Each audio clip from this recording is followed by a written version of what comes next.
On a quiet morning, I woke up to some awful news. The military had staged another coup. Was I a bit surprised? Not really. I don't really keep up with the news nowadays.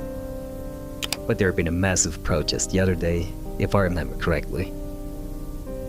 There were people in the streets calling the government weak, soft, corrupt, selling the nation to the foreigners, and so on. The military seized this and seized the opportunity. These days I barely know what's going on around me. So what? I asked myself. Another 4 years, 8 years under some fat general's boot? That's what I thought. Until something way worse came along.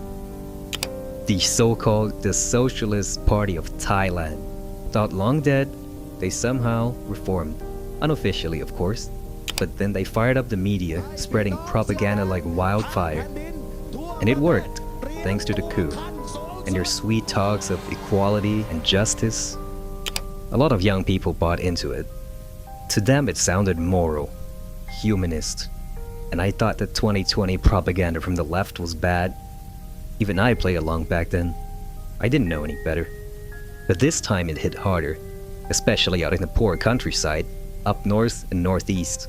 And with no real red threats from the neighboring countries anymore, they turned the guns on each other, killing neighbors for not supporting the people. And then they declared themselves the socialist states of the Thais. You're probably thinking, how can a bunch of farmers, hicks and kids stand up to the army?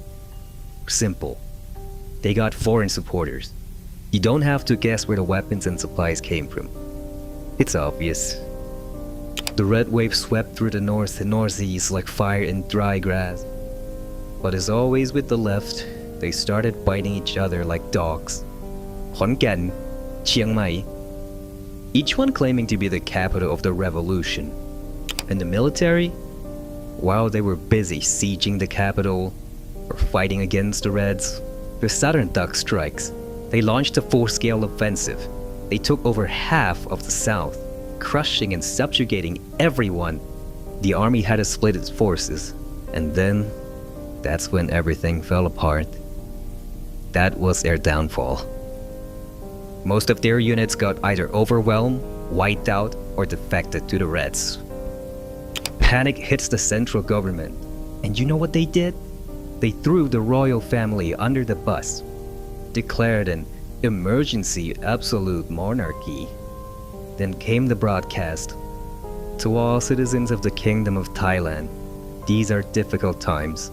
We kindly ask you to arm yourselves and head to the capital or any controlled territories. For your own safety and your families. Long live His Majesty. Bullshit. The Constitution forbids that. The monarchy can't just declare stuff like that, and I thought we all knew that. I thought we knew our country. That wasn't about safety. It was about drafting civilians to guard the front lines, while what's left of the corrupt government regrouped to launch a new assault on everyone. And yet, so many people believed it. They called us traitors, rebels, insurgents even. But they have no idea what's really going on behind those palace walls. Do they even know that their beloved king is being held hostage by this rotten regime? We're the only ones left who haven't turned red or swallowed the lies of the government. We gather in the Midwest and form our own front, free from all the lies, or from all walks of life as well. Students, doctors, mechanics, factory workers, defected soldiers, you name it. Every single one of them volunteered to protect this land and its constitution.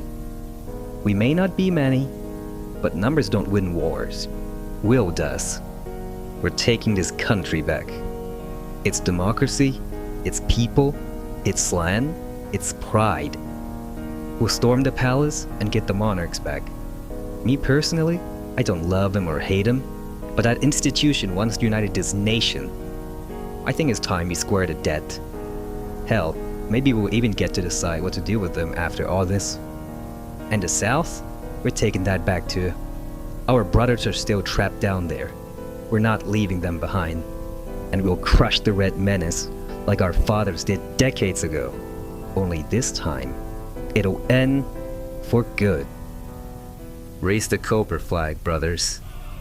We are going home.